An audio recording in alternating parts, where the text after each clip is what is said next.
great fucking movie. Patrick, what'd you think about Django? I was actually mildly disappointed by Django. I still like it a lot, but I remembered liking it more.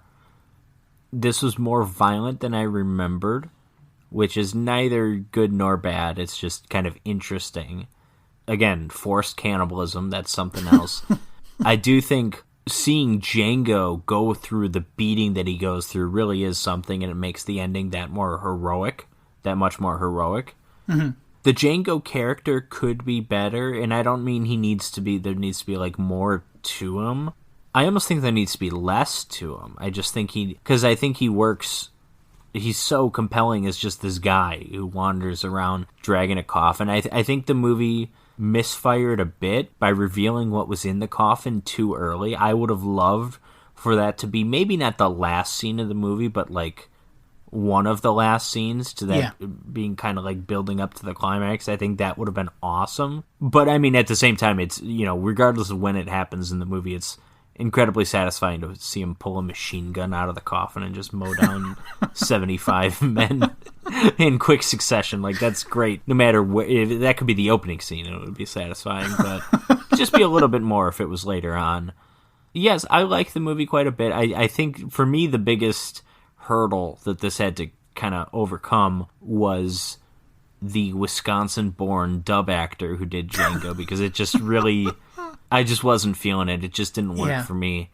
The Eastwood movies, Eastwood is providing his own dub, so you almost kind of forget that it's even dubbed. Like, you notice it obviously with the other characters, but it just feels so much more organic, and it's just a better. You can appreciate the performance more when it's not just good acting, but there's also a good dub actor here. The acting may or may not be good, but I really don't think the dub acting just fits the character at all. It's kind of like wimpy and useless sounding. I don't know. But I like Django. It's not my favorite spaghetti western, but it's a fun one. It's a good one. It's so dark and cynical that's really entertaining to me, because I like that stuff. I don't think westerns have to be like that. Like, I love me a good heroic western sometimes too, but this is a different take on that kind of thing, and it satisfies. Jim, what about you? It is a fun movie. My only gripe about it is, I guess, kind of aping off what you said, the dubbing. A lot of it's terrible, and it's really noticeable. I only really hated it with Django. I didn't really mind it with the others. The dubbing of General Hugo was pretty good. The dubbing of Jackson was pretty good. And, like, the side characters were all right. They were only on screen briefly, so you could forgive it. Yeah. But we just named 90% of the characters. Yeah, I mean, Django was okay. Django was pretty terrible, though. And Nathaniel was bad. Nathaniel, okay. He had this, like, little English lilt or something to it. I don't know. What about Maria? Were you okay with Maria's dub? Well, she didn't really talk much. I mean, it's not like she doesn't talk, but... My other gripe, I guess, is that I kind of... And, again, it's kind of saying what you were saying about the coffin, specifically. I would have just liked to see Django... Because the world is so awful and depressing, I wanted to see, like, a really dark... Oh, in this Django. movie, okay. Yeah. Yes. But yeah, I wanted to see Django like this really dark person, kind of like... You were just complaining about how he was an asshole, though. Yeah, well, because he is an asshole, but like that doesn't mean that you can't be like dark, but like morally good. Like, you know what I mean? One of my... Listen, stop. One of my... I'm letting you go.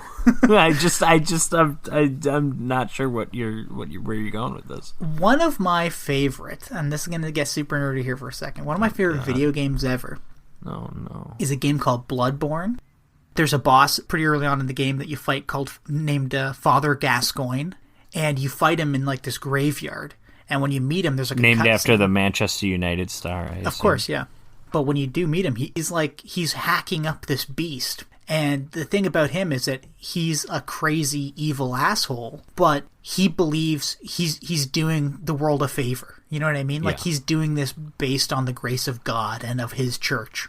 It's okay that Django is an asshole, but I wanted him to have some kind of, like, I don't know, thing. Like, he's like, But no, I just wanted Django to have something more than just like, I'm dragging this coffin around because it's got a machine gun in it. Like, I wanted him to be like, I am the bringer of death kind of thing. You know what I mean? Like, sure, I'm here to judge you.